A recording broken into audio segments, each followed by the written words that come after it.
Gnade und nochmals Gnade. Wir schließen heute den zweiten Teil unserer Serie ab, wo es darum geht, entdeck, wer du in Jesus geworden bist. Bevor ich loslege, möchte ich euch noch das Buch nachlegen, zweimal legen.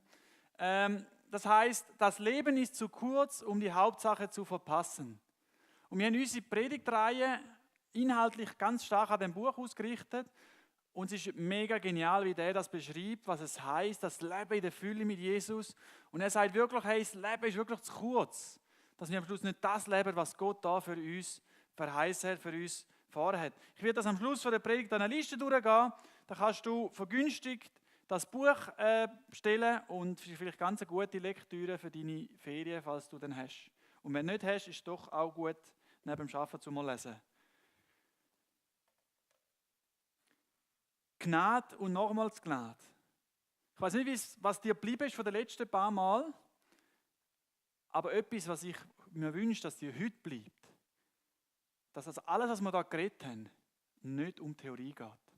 Es geht um eine Praxis, um etwas, um eine Wahrheit, die unser Leben verändern soll. Und das möchte ich euch heute mit einer Geschichte verdeutlichen.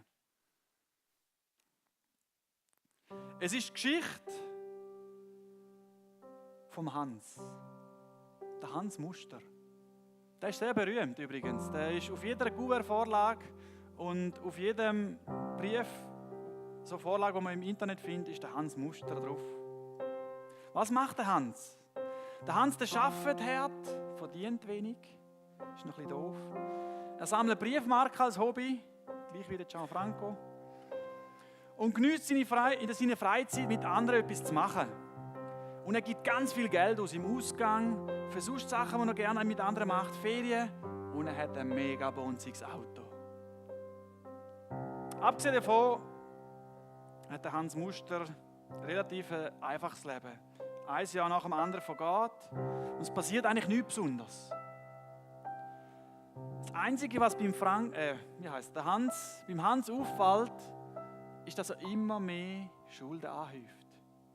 Er hat immer mehr Schulden und er probiert schon gar nicht, seine Schulden abzuzahlen. Er nimmt neue Schulden, um die alten zu zahlen und hat dann immer größere Schulden, geht er zum nächsten und sein Schuldenberg wächst an. Aber dann, und jetzt kommt der Punkt, kommt ein Tag, wo sein ganzes Leben verändert. Es klopft an seiner Tür. Vor seiner Tür stehen 2 Agenten. Nicht nur einer, sondern 2. Ich habe jetzt 2 nicht mitgebracht. James Bond und Johnny English zusammen. Ich muss jetzt die Brille wieder anziehen, sonst sehe ich nichts. Was bringen die 2 Agenten für eine Nachricht?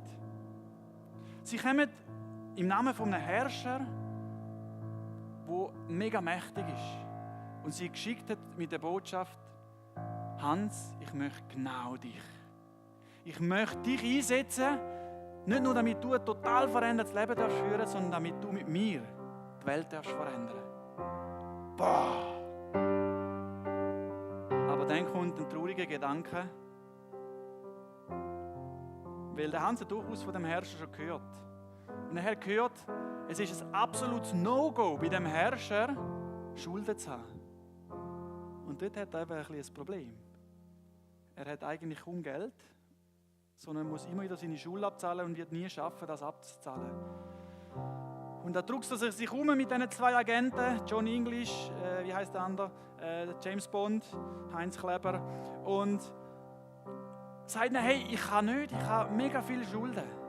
Dann sagen sie: hey, kein Problem, es ist ganz viel Geld in einem Fonds vorhanden und du musst da nur etwas unterschreiben und wenn du die Einwilligung uns gibst, sind alle Schulden von dir erledigt. Nicht nur das, dein Auszug aus dem Strafregister wird sofort gelöscht. All die Betreibungen, die momentan am Laufen sind, von dir werden per sofort gestoppt.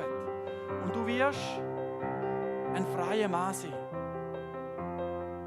Und Dave, kannst du mir jetzt schnell im Büro etwas holen? So ein Kartonding, das ich vergessen habe.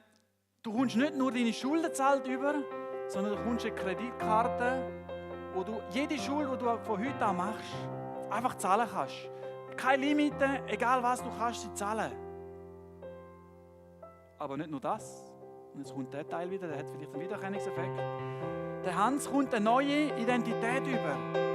Er wird von dem Herrscher adoptiert. Er wird zum Kind von dem Herrscher. Genau, da haben wir Kreditkarte, die wir bekommen haben. Schaut, eine riesige Kreditkarte. Die haben jetzt fast vergessen, wäre schade gewesen. He? Aber nicht nur das.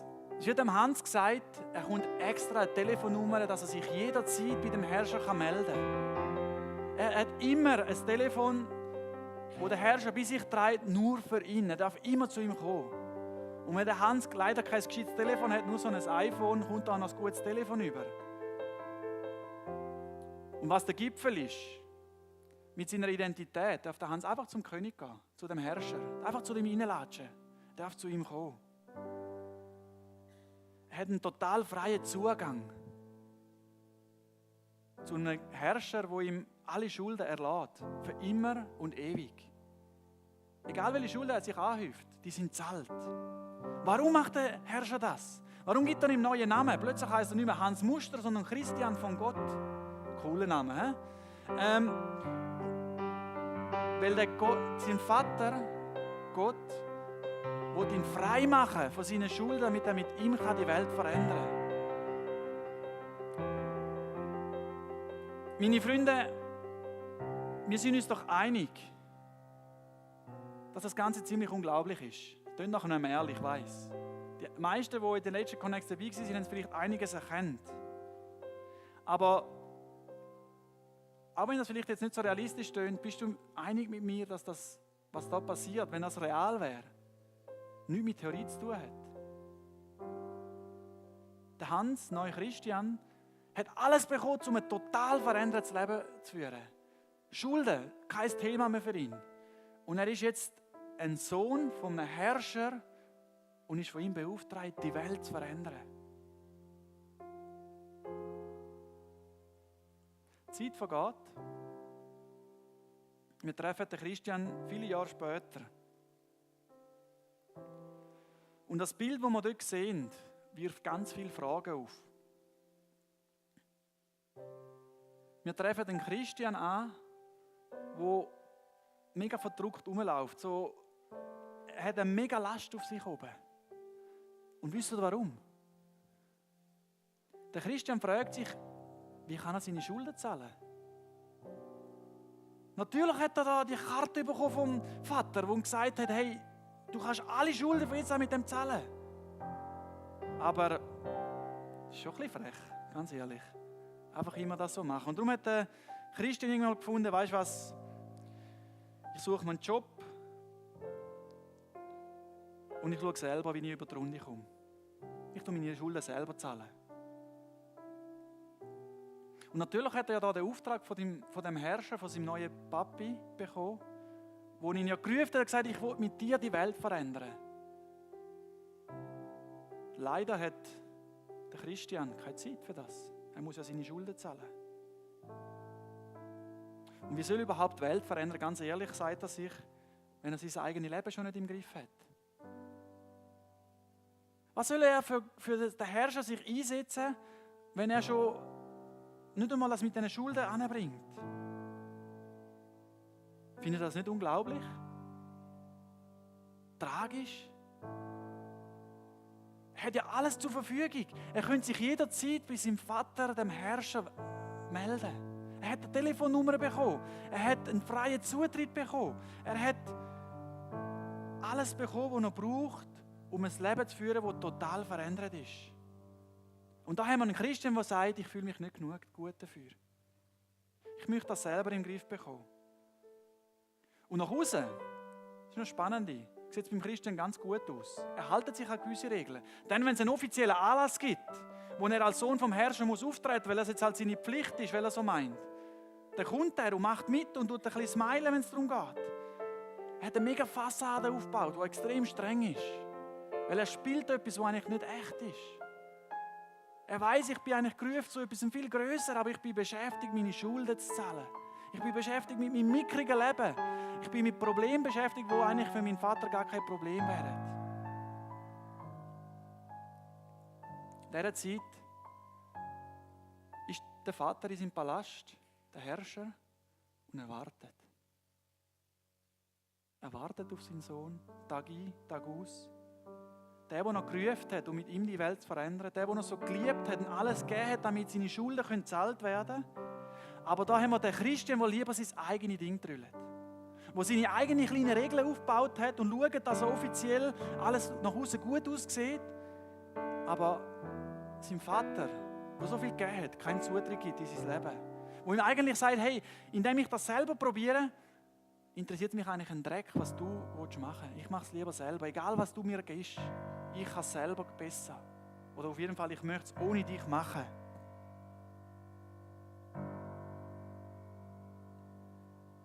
Der Vater, der so viel Liebe gegeben hat, kommt von seinem Sohn, von dem Christen, die Message über: eigentlich wäre ich glücklicher, wenn es dich nicht gäbe, wenn ich es ohne dich machen könnte.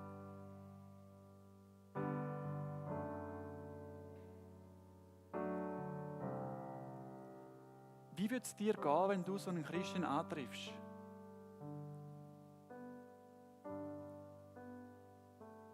Was würdest du einem Christen sagen in so einem Fall? Das ist genau die Situation, die die Galater betrifft. Der Bibeltext, den wir heute anschauen werden. Danke, Dodo. Es ist genau die Situation, die der Paulus in einem Buch der Bibel anspricht. Das ist eben der Galaterbrief. Und den möchte ich kurz mit euch jetzt anschauen. Und ihr werdet kurz sehen, was ich damit meine. Im Galater, Kapitel 3, sehen wir die folgende Aussage von Paulus. Vielleicht haben es die einen gesehen, ich habe es die Woche auf dem Blog gepostet. Ich finde es mega cool, wie es die Volksbibel jetzt in diesem Bezug mal ausnahmsweise formuliert. Wir lesen es jetzt aber aus der neuen Genfer Übersetzung. Da sagt der Paulus, wir schauen heute Vers 1 bis 5 an: Ach, ihr unverständigen Galater, in wessen Bann seid ihr nur geraten? Jesus Christus, der Gekreuzigte, wurde euch doch in aller Deutlichkeit vor Augen gestellt. Wir sehen da einen Paulus, der absolut nicht freundlich ist. Ich weiß nicht, ob ihr schon mal so einen Brief bekommen habt, wo jemand sagt: Hey, du erkenntnislose, dumme, törichte, was auch immer. Leck, was bist du für ein Depp? Das ist das, was der Paulus da der Galater schreibt. Und es ist wirklich nicht so nett, aber durchaus hat Gott das erlaubt, in die Bibel zu kommen, und aus einem guten Grund.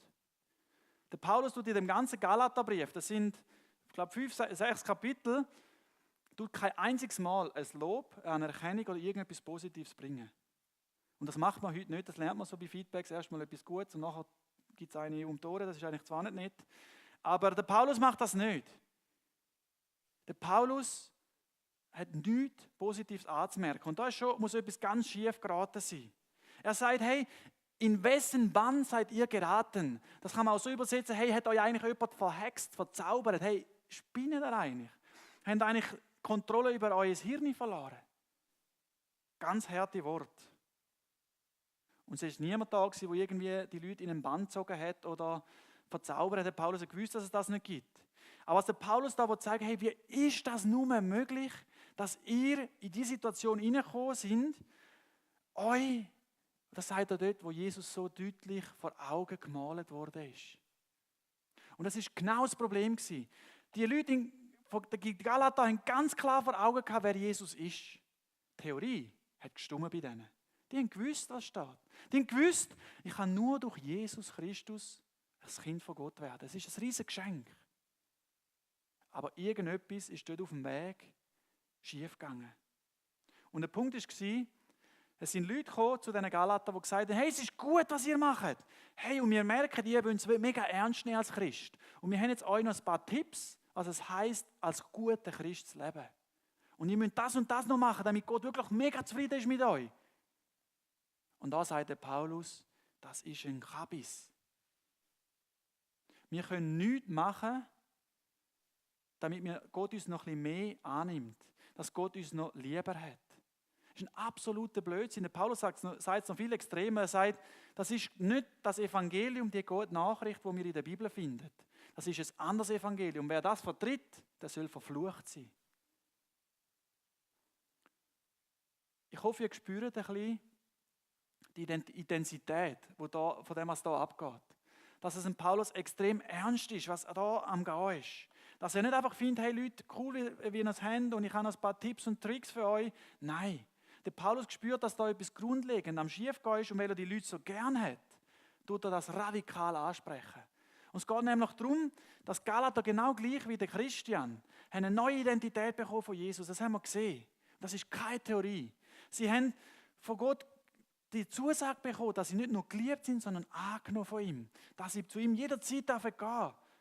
Und noch viel mehr als das. Gott hat jedem von seinen Kindern verheißen, du hast meinen Geist, der dich leitet und führt. Der deinen Alltag soll bestimmen. Und wie wir das letzte Mal gesehen haben im Connect, sie haben einen freien Zugang bekommen zu der Gnade. Was heißt das? Das klingt so theologisch und vielleicht für euch sehr abstrakt, aber das ist eigentlich ganz etwas Einfaches. Das ist genau das Prinzip. Gott hat gesagt, du darfst jederzeit, hast du einfach Zutritt bei mir, du hast ein Konto, das keine Grenzen hat und wenn du etwas verbockst, dann ist dir vergeben. Und du darfst das in Anspruch nehmen. Und wie schade ist es, wenn wir Christen uns damit beschäftigen, unsere Zeit verlieren, denn wir sagen, hey, das brauche ich nicht, ich probiere es lieber selber. Wir müssen uns mal vorstellen, wie es für Gott ist, wo alles gegeben hat, seinen Sohn für uns hat sterben lassen, um uns den freien Zugang zu dieser Gnade zu geben. Und wir sagen, ja cool, ist cool Gott, dass du mir das gibst, dass ich dein Kind werden kann. Aber nachher sagen wir, weißt du was Gott, jetzt bin ich dein Kind und jetzt will ich wieder so leben, wie ich es mir vorstelle, ich mache meine eigenen Regeln. Da sagt die Bibel, das ist Gesetz. Das ist nicht das, was Gott für uns vorgesehen hat. Und in dem Sinn fährt der Paulus weiter und fragt etwas, ich möchte noch eins von euch wissen. Habt ihr den Geist Gottes bekommen, indem ihr die Vorschriften vom Gesetz befolgt habt, oder weil ihr die Botschaft, die euch verkündet wurde, im Glauben angenommen habt? Der Paulus geht auf das ein und sagt, hey, sagt es mir doch nochmal, denkt mal darüber nach. Wie bist du ein Kind von Gott geworden? Ist das, weil du so viel Gutes gemacht hast, so Gott so beeindruckt hast? Oder ist es, weil du die Botschaft von der Gnade im Glauben angenommen hast? Und dann stellt er eine weitere Frage, und wie kann es sein, dass ihr in der Kraft vom Heiligen Geist angefangen habt und jetzt plötzlich aus eigener Kraft unterwegs sind? Wie ist es möglich, dass du einfach so probierst, selber das ohne Gott zu packen, wenn der Anfang du ganz klar hast, dass du Jesus brauchst, um zu Jesus zu kommen? Das ist wie der Christian, der zwar das Angebot angenommen hat, er hat die Identität genommen, er hat das Haus genommen, das seinem neuen Vater ihm gegeben hat, er hat alles genommen, auch die Kreditkarte hat er auch genommen. Aber nachher, was es darum gegangen ist, im Alltag zu leben, hat er das nicht in Anspruch genommen. Es war einfach Theorie in seinem Kopf. Und das sagt der Paulus, das kann nicht sein. Und es ist nicht der Punkt, dass Gott jetzt sagt, mir ist es egal, wie ihr lebt. Wir sind jetzt Kind von Gott und jetzt können wir zu Hause lassen. Wir haben ja eine Kreditkarte, die alle unsere Schuld zahlt. Um das geht es nicht. Das sagt der Paulus ganz klar im Römer 6. Wer das so denkt, hat Gottes Gnade überhaupt nicht verstanden.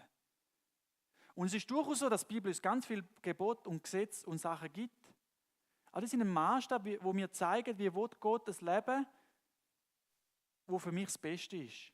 Es zeigt mir, wie Gott das Leben in der Fülle sich vorstellt. Aber wenn man jetzt da von Gnade redet oder von Gesetz, geht es darum, was braucht es, damit ich von Gott angenommen bin. Es geht nicht darum, dass Gott nicht möchte, dass wir nach seinen Geboten leben, weil das absolut das Beste ist für uns. Aber es geht um die Frage, was brauche ich, damit Gott mich annimmt? Was brauche ich, damit ich jederzeit zu Gott kommen darf? Und da sagt die Bibel ganz klar, und der Paulus tut da täubeln wie wild um das Thema herum, da sagt er, nichts als nur Gottes Gnade. Und um das in Anspruch zu nehmen, müssen wir in dieser Verbindung mit Jesus leben, in dieser Verbindung zum Heiligen Geist. Und der Paulus ist total baff von dem, was er bei den Galater gesehen hat, sagt, hey, sind ihr wirklich so unverständig? Ihr habt so grosse Sachen erlebt, ich glaube, das können wir auch sagen, viele von euch, ich hoffe, jeder hat schon immer wieder erleben, wie Gott in seinem Leben gewirkt hat, wie Gott einen berührt hat. Und dann sagt er, ist das alles für die Katz? Ist das alles umsonst? Ist es wahrhaftig einfach für nichts gewesen? Der Paulus versteht nicht, wie jemand, der im Geist angefangen hat. Weil du kannst nur im Geist die Beziehung mit Jesus anfangen. Wie jemand im Geist mit Jesus angefangen hat, sein Leben Jesus übergeben hat und anerkannt hat, ich brauche Jesus, um als Kind Gottes zu leben, anders geht es nicht. Und wie jemand, der so angefangen hat, plötzlich dann, wenn er mit Gott unterwegs ist, sein eigenes Christsein zusammenbastelt. Wo vielleicht wie bei dem Christian meint man, ja gut, ich muss gewisse Sachen einhalten, damit die anderen die Eindruck haben, ich sei ein guter Christ. Ich muss das machen, ich muss die Bibel lesen. Aber wir vergessen, es geht nicht um Religion, das ist Religion, sondern es geht um eine Beziehung. Um ein Leben in dieser Beziehung mit dem Vater. Ich möchte dich fragen, wie bist du unterwegs? Lebst du unter der Gnade oder unter einem Gesetz? Wie gesagt, wenn wir die zwei Sachen so ein bisschen anschauen, und Gesetz meint so ein bisschen die selber gemachten Regeln. Bei den Leuten, bei den Galatern war es, dass sie jüdische Regeln einfach übernommen haben und gesagt haben, die müssen wir jetzt einhalten. Aber lebst du aus der Gnade oder aus dem Gesetz? Und es geht darum, was muss ich machen, um bei Gott angenommen zu sein? Wir brauchen Jesus, Gottes Gnade, nicht nur um Kind von Gott zu werden, sondern um jeden Tag mit ihm zu leben. Und da ist jetzt vielleicht für dich die Frage, wie funktioniert so ein Leben? Das klingt auch wieder sehr theoretisch. Wie kann ich aus dieser Gnade heraus leben? Und da gibt der ganze Galaterbrief immer wieder eine ganz einfache Antwort. Es geht nur, indem du dich durch den Heiligen Geist führen lässt. Und das ist genau die Frage, die der Paulus da stellt. Wie ist es möglich, dass ihr aus der Kraft vom Heiligen Geist angefangen habt und jetzt dran sind, aus eurer eigenen Kraft zu leben? Und ich glaube, das Thema ist durchaus auch für uns etwas, was wir uns überlegen müssen. Wir sind heute auch ganz stark als Mensch einfach in der Gefahr, dass wir meinen, es geht darum, was muss ich Gott beweisen? Und manchmal scheint es uns einfach, dass wir denken, hey, ich mache jetzt einfach etwas, anstatt dass ich mich auf Gott verlasse und mich von ihm führen lasse. Aber was wir auch ganz häufig machen, ist, dass wir sagen, Gott, ich möchte eigentlich nicht, dass du Herr in meinem Leben bist. Du hast so gewisse Bereiche, wo du sein darfst, aber andere nicht. Und darum tue ich lieber Kontrolle übernehmen und nicht ganz abgeben. Wenn wir so leben, leben wir aus eigener Kraft und nicht aus der Kraft vom Geist, wo Gott uns gegeben hat. Der Paulus ist sogar ganz krass, sagt, eine Person, die so lebt, aus eigener Kraft, die fällt aus der Gnade raus. In so einem Fall stellt sich durchaus die Frage, wenn jemand so unterwegs ist, dass er sagt, ich möchte selber Gott. Ich brauche dich nicht. Ich möchte nicht, dass du in diesem Bereich reinredest. Ich probiere selber. Ich mache meine eigenen Regeln. Ist die Frage angebracht, ob so eine Person, die so redet, überhaupt ein Kind von Gott ist. Weil jemand, der ein Kind von Gott ist, der in dieser Gnade unterwegs ist oder mit dieser Gnade angefangen hat, der kann nicht anders, als mit Gott, in dieser Verbindung mit Gott zu leben. Für was? Gott möchte, dass wir in dieser Verbindung mit ihm leben, damit wir frei sind, um das Leben in der Freiheit überzukommen, das er für uns geplant hat, das er für uns vorgesehen hat, damit wir rausgehen können, so wie er es beim Christian gedacht hat, um die Welt mit ihm zu verändern. Aber nicht nur die Welt zu verändern, sondern dass wir selber in dem hinein, wir sind ja alle noch nicht perfekt und werden es auch nicht sein, solange wir leben, dürfen verändern werden Stück für Stück, indem wir das annehmen, was Gott uns gegeben hat. Und Gott hat uns als erstes mal seinen Heiligen Geist gegeben, der uns lehrt, uns korrigiert, uns führt. Aber wenn wir sagen, ich möchte selber Gott, ich möchte das nicht in Anspruch nehmen, ist mir gar nicht Gott, dass du deine Gnade zur Verfügung stellst, dass ich einen freien Zugang zu dieser Gnade bekomme, aber nein, ich probiere lieber ein bisschen selber und ich bin ein bisschen ein guter Christ, für das muss ich das und das und das einhalten, aber eigentlich möchte ich nicht in dieser Verbindung mit dir leben. Und der Paulus sagt, das macht keinen Sinn. Das Einzige, was Sinn macht, wenn du sagst, dass du ein Kind von Gott bist, ist, dass du total in dieser Verbindung lebst, in dieser Freiheit, wo Jesus für dich gedacht hat. Und so sagt er am Schluss von dem Text eigentlich nochmal das Gleiche. Er sagt, überlegt euch doch nochmal, wie ist es, dass Gott wirkt bei euch? Wie habt ihr den Heiligen Geist bekommen? Ist das, weil ihr so toll eure Regeln erfüllt? Weil ihr so toll versucht, krampfhaft vielleicht sogar aus mega guter Motivation sagen, hey, ich möchte so leben wie Gott, aber du machst es aus eigener Kraft. weil du Gottes Geist keinen Raum gibst, damit er dich führen darf. Und da sagt der Paulus, überlegt doch mal, ihr habt das bekommen, weil ihr das im Glauben durch Jesus angenommen habt. Und das Angebot gilt für uns jeden Tag. Wenn du morgen rausgehst, in die Schule, ins Geschäft, in den Zug, was auch immer du hin musst, sagt Gott, ich habe für dich das Angebot von der Gnade. Möchtest du mit mir unterwegs sein und dich von mir führen lassen? Und ich weiß, sagt Gott, du bist nicht perfekt und du hast einen Haufen Fehler und machst einen Haufen Sachen falsch immer noch. Aber sagt Gott, das ist kein Problem, für das ist ja Jesus gestorben. Aber ich möchtest du trotzdem, auch wenn du überhaupt noch nicht perfekt bist, weil um das geht es nicht. Für das ist ja Jesus gestorben, wie gesagt. Möchtest du das Angebot von der Gnade nicht nur annehmen, damit du mein Kind bist, sondern jeden Tag, damit ich dich Schritt für Schritt verändern und mit dem auch dein Umfeld verändert werden. Die Botschaft von der Gnade ist nicht nur eine Botschaft, die dann gilt, wo wir zu Jesus kommen, sondern sie gilt jeden Moment von unserem Leben. Und es geht da einfach um die Frage, wie ich schon gesagt habe, sind wir parat, in dieser Verbindung mit Jesus zu leben? Oder möchten wir einfach sagen, nein, das ist schön und gut, aber ich möchte es selber probieren. Darum die Frage an dich, lebst du aus dieser Gnade? Darf Gott dich durch seinen Geist führen? Lebst du in dieser engen Verbindung mit Jesus? Wo es nicht darum geht, dass du einfach Regeln erfüllst, sondern wo es darum geht, dass du als Kind vom König von dieser Welt, als Kind vom Schöpfer, der alles geschaffen hat, darfst Tag für Tag unterwegs sein, um dich von ihm führen zu lassen. Und logisch, weil der Schöpfer das mega gut mit dir meint, hat er auch gewisse Richtlinien gegeben, die noch zu deinem Besten will, dass du das einhaltest. Aber wenn du mal auf die Nase gehst oder mal es nicht so packst, wie es eigentlich gut wäre, der Herr sagt, hey, ich habe eine mega Gnade für dich, die hat keine Grenzen. Willst du einfach mit mir unterwegs sein, ich komme immer wieder auf das einladen. Gnade oder Gesetz? Es geht um die Frage, wie ich mein Leben mit Gott gestalte.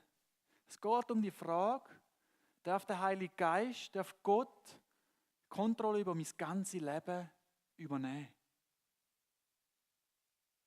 Es geht um die Frage, ob es keinen einzigen Bereich in deinem Leben gibt, wo du sagst, Gott, nein, da nicht. Da probiere ich selber. Das ist aus eigener Kraft.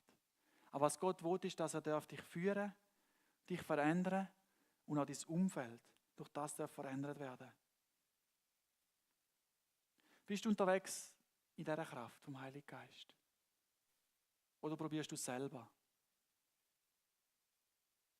Das Symptom für das, dass du selber unterwegs bist, ist, wenn Gottes Wort, das, was der Heilige Geist dir zeigt, für dich keine Rolle spielt oder du nicht parat bist im Moment, radikal dem Gehorsam zu sein. Und es gibt nichts Besseres. Wir reden ja die ganze, und mit dem schließe ich jetzt auch der zweite Teil von dieser Serie, wo es darum geht, um das Leben in der Fülle. Im Galater 5,1 sagt Paulus, zur Freiheit hat Christus euch befreit. Jesus ist gekommen, um uns ein Leben zu geben, das einfach fängt. Aber es geht nicht, wenn wir sagen, ich will so leben, wie ich es gut finde. Das geht nur, wenn wir sagen, ich möchte auch meinen Alltag aus dieser Gnade heraus von Gott gestalten. Lebst du aus dieser Gnade? Ja oder nein? Wenn das nicht der Fall ist, möchte ich dich jetzt einladen, dass du dich heute Abend dafür entscheidest, ganz bewusst dein ganze Leben zu sagen, ich möchte aus dieser Gnade von Gott leben und nicht aus eigener Kraft. Amen. Ich bete.